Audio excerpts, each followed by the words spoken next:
buenas noches. ¿Cómo estás, Raúl? ¿Cómo estás? ¿Qué tal? Adelante, Raúl. Esta semana he estado en cambios ministeriales. ¿Cuál es tu opinión? Bueno, la noticia de la semana obviamente es que se produjo el cambio de los ministros, ¿no? Y que eso que se suponía era una salida a la crisis, aquella crisis que viene de los acontecimientos de Quepachiato, sin embargo generó una mini crisis con el nombramiento del general Wilber Calle, que hizo recordar no solo que este general había firmado la llamada acta de sujeción, sino que Ollanta Humala había establecido una especie de línea divisoria entre los militares que firmaron y los que no firmaron. Y que hoy día ha relativizado y la ha convertido en que no todos, ¿no?, que aparentemente algunos que firmaron el acta de sujeción luego metieron en la cárcel a otros que sí la firmaron, ¿no? Más o menos ese es el sentido de su declaración. Pero le ha respaldado, él ha dicho, bueno, que ha cometido un error y que... Claro, pero él no ha dicho eso. El presidente ha dicho eso. Sí, pero el ministro no ha dicho eso. Él ha querido decir, una lista de asistencia. A decir que era una lista de asistencia, que no había ningún acta de sujeción, que nadie se sujetó a nada, y toda una serie de respuestas que tratan de cambiar la verdad histórica, ¿no? Porque no ha tenido la capacidad autocrítica siquiera de decir, sí, pues yo firmé eso porque no me quedaba otra alternativa y me arrepiento y digo además lo fundamental, condeno el golpe del 5 de abril y no me solidarizo con los violadores de derechos humanos, porque ese es el centro de toda famosa acta, ¿no es cierto? Todos sabemos además que en la conducta de los comandos militares durante estos años han estado presentes básicamente ese tema del espíritu de cuerpo para los procesos sobre derechos humanos. Entonces, el acta de sujeción sigue pesando sobre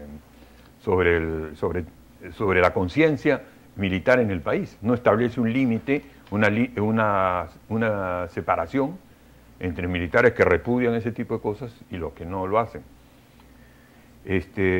Bueno, pero lo que quería decir es que si bien todo habla de un gobierno que no logra ponerse en sintonía, ¿no?, y que da cada paso y genera una nueva debilidad, en este caso genera una nueva debilidad, y es muy grave porque es el Ministerio del Interior, ¿no?, y ahí ha sido el centro además de la crisis. O sea, el reemplazo de Lozada no termina por convencer a nadie, fuera de que el de Defensa tampoco. Nace un poco debilitado, ¿no?, el ministro Calle. Sumamente debilitado, sumamente cuestionado. En cualquier momento le van a sacar todas esas cosas.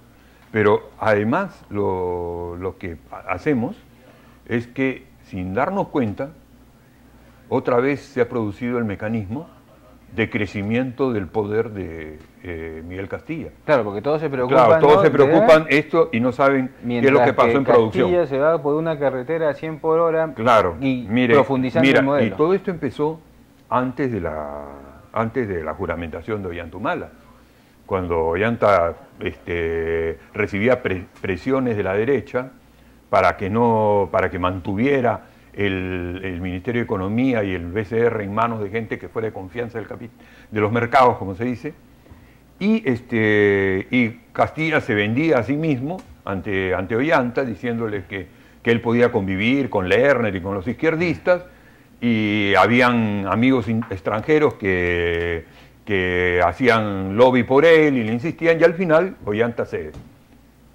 Y a partir de ahí, Castilla ha tenido dos características. Una característica es que él, a despecho de lo que se dice de que él es el profesor del teacher de Ollanta y de la pareja presidencial, yo estoy casi convencido de que Castilla es el hombre que le dice lo que no se puede hacer a Ollanta. Y Ollanta es el campo minado. Es su censor, entonces, más que su profesor. Claro, todo el tiempo le va a decir, presidente, por ahí no puede ir porque la ley tal se lo impide, el tratado cual se lo impide, etcétera. Y todo ese proceso ha terminado por ser un conductismo, ¿no? Un conductismo, ha terminado por manejar al presidente sobre la base de negaciones. Y la segunda cuestión es ir acumulando ministerios. Sí. Y en esta acumulación de ministerios empezó con que puso a René Cornejo, de Vivienda, que hace poco lo vimos en en actos vinculados, sí, en chuponeo y antes en actos de conflicto de interés. De interés. Luego se aproxima y logra un entendimiento con Paredes, con Carlos Paredes de Transporte, y Vivienda y Transporte son los dos ministerios que manejan la mitad del presupuesto de obras públicas del Estado, seguramente más que la mitad. Hasta ahí había un pequeño núcleo de Castilla con el cual coordinaba Ollanta y Valdés. Pero ahora en estamos el tiempo de Lerner. Del Ministerio Pero de Trabajo. cuando se produjo la caída de Lerner, bueno, antes de la caída de Lerner, Castilla derrota a Burneo en el tema del Ministerio de Inclusión, y cuando nombran a Trivelli en reemplazo de Burneo, Trivelli tiene que aceptar que todo el equipo de viceministros y de directores, la mayoría, sean del MEF y que manejen el sistema MEF. Bueno, a partir de la salida de Lerner, Castilla aumenta dos ministros más, el ministro de Energía y Minas y lo más increíble, el de Trabajo, ¿no? Que es el que ha obstaculizado que lo de la remuneración mínima, el que muestra un desinterés en lo de la Ley General de Trabajo, etc. Y por último tenemos que en esta crisis otra vez Castilla ha ganado su ministerio, porque esta señora Gladys Tribeño, que llega al Ministerio de Producción, es uno más de toda esta tecnocracia que seguramente en una reunión de Consejo de Ministros se va a conectar inmediatamente con Castilla, o cuando Castilla lo llame, va a actuar como un subordinado de él. Y con lo cual tenemos 7 ministerios en manos de Castilla. 7 ministerios y la gran contradicción de que el gobierno Ollanta significaba no una continuidad ni en las políticas sociales, ni en relación a los conflictos y otros temas más, y que ahora se muestra que hay una continuidad total, y hasta yo diría que en algunos casos hasta profundización de eso contra lo que el presidente se pasó criticando 6 años casi todos los días que salía a una tribuna pública. Eso es verdad, y sobre todo porque decir que 7 ministerios en manos del MEF nunca hubo, ¿no? Nunca hubo. No tuvimos un ministro. Ni con Alan. Ni con Alan, ni nada. Nada, el MEF no ponía a los ministros. El MEF, Carranza retenía su cartera. Y influía, porque tiene capacidad de extorsión. Ayer analizamos aquí declaraciones del ministro de Trabajo, y realmente llegamos a la conclusión de que el Ministerio de Trabajo debería cambiar de nombre para llamarse Ministerio de la Empresa. Claro.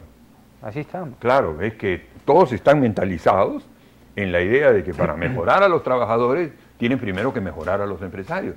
Y cuando te dicen, acaba de decirlo Carranza, sin aumento de la productividad no puede haber aumento de salario, parece que se obviaran 20 y tantos años sin ningún aumento de salario, sí, y continuos aumentos de productividad que no han sido recompensados. Como lo de los agroexportadores. Claro, parece que se olvidaran de eso. Entonces, siempre estamos comenzando, y como el comienzo siempre significa comenzar apoyando al capital para que el capital apoye al trabajo, entonces siempre estamos apoyando al capital, y punto, esa es la función del Estado. Que después eso se convierta en un conflicto continuo, ya es responsabilidad de los que no ven lo que eso significa. Entonces, mientras muchos están preocupando por Valdés, bueno, ya es una sombra, ¿no? Valdés es un espectro, sombra, ¿no? Efectivamente. Entonces, el hombre realmente que aquí está acumulando poder es claro, el del Ministerio de Economía, todos sus ministros de alrededor, sus satélites, como 6 o 7, y la gente tranquila. Claro, es que para la gente el tema es cómo va a perseguir a los senderistas el nuevo ministro del Interior y el ministro de Defensa. Todo el mundo está preocupado de eso. Si podrán, si cambiará la política. Y además Carranza está pidiendo facultades, ¿no? Castilla, perdón, está pidiendo facultades para el tema tributario. Y hasta donde nos hemos informado, sí está planteado la elevación del impuesto a la renta a los trabajadores. Lo cual es otra mayor contradicción, porque lo que se discutía era, vamos a ponerle más impuestos a los que más ganan, mineras, etcétera. Salió el tema esto del impuesto, que no quedó claro cuánto era al final lo que se iba a recaudar, pero nuevamente viene la carga sobre la masa laboral. Lo que pasó es que los impuestos que proponía el programa de la Gran Transformación generaron un tremendo escándalo. Y eso dio lugar a que la hoja de ruta dijera que no va a haber ningún aumento de impuestos, salvo el tema de las sobreganancias mineras, que luego se convirtió en gravamen minero.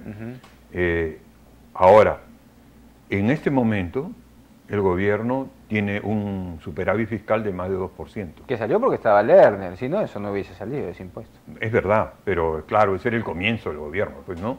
Ese era uno de los pocos impulsos que dio algún resultado. Pero ahora estamos con un superávit 2.5, ¿no? Y entonces, ¿por qué son 12.500 millones de soles? ¿Por qué quiere Castilla más dinero? ¿Para qué quiere? Buena pregunta. Claro, ¿para qué quiere? De repente para mandarlo a las reservas, a los bancos que están en este circuito que hace agua cada cierto tiempo, porque las reservas de nosotros están allá. Claro, pero esta es la misma discusión que se daba en la crisis del año 2008. Cuando en el año 2008 Valdivieso, el ministro Valdivieso, quería ahorrar, quería no gastar, quería generar un superávit para las contingencias que iban a venir de la crisis. Claro, pero mientras las contingencias, esa plata se va a alimentar ese sistema financiero. Pero ese esquema, que es el esquema austeridad, es el esquema austeridad que está ahorita en Europa, o sea, es el esquema FMI, en medio de eso apareció el giro de Alan García. Entonces Alan García dijo, no, hay que gastar más, se volvió keynesiano, ¿no? Shock. Entonces volvió a traer a Carranza, que antes era partidario de la austeridad, y empezó a gastar como loco. Y lo que salvó el año 2009 fue el gasto en inversión que desarrolló el Estado. Actualmente el Estado casi no invierte. Estamos como siempre, en una situación, parece una vuelta en círculos, ¿no? Siempre desde hace 20 años el país da la vuelta en círculos y al final se terminan empoderando y teniendo más capacidad de decisión aquellos por los que los votos llamaron a una actitud distinta. Aldo Mariatti decía que el 5 de abril del 92 era un sismo para acabar con otro sismo, que era el de Velasco, ¿no es cierto?, el del 3 de octubre. Entonces que nos estamos metidos en los patrones del sismo del año 92. Casi nos está diciendo, si ustedes quieren salir de aquí, necesitan otro sismo, porque si quieren hacerlo así a la manera Ollanta, mira lo que sale. Bueno, el sismo, yo creo que la única manera que venga es por los votos, ¿no? Al final yo creo que el 2016 va a ser un momento nuevamente... Cuando habla de sismo, habla de poder de decisión. Es lo que hace Correa cuando convoca el referéndum para la Asamblea Constituyente, gana el referéndum, se instala la Asamblea Constituyente, la gana, y la Asamblea Constituyente cierra el Congreso. Ese fue un paso decisivo. Y es un paso democrático, totalmente democrático. Claro que intentar hacerlo le costó a Zelada que lo voten en Honduras. Bueno, Raúl, muchísimas gracias por el análisis de la semana y nos reencontramos el lunes para seguir viendo los temas tan interesantes que siempre nos trae.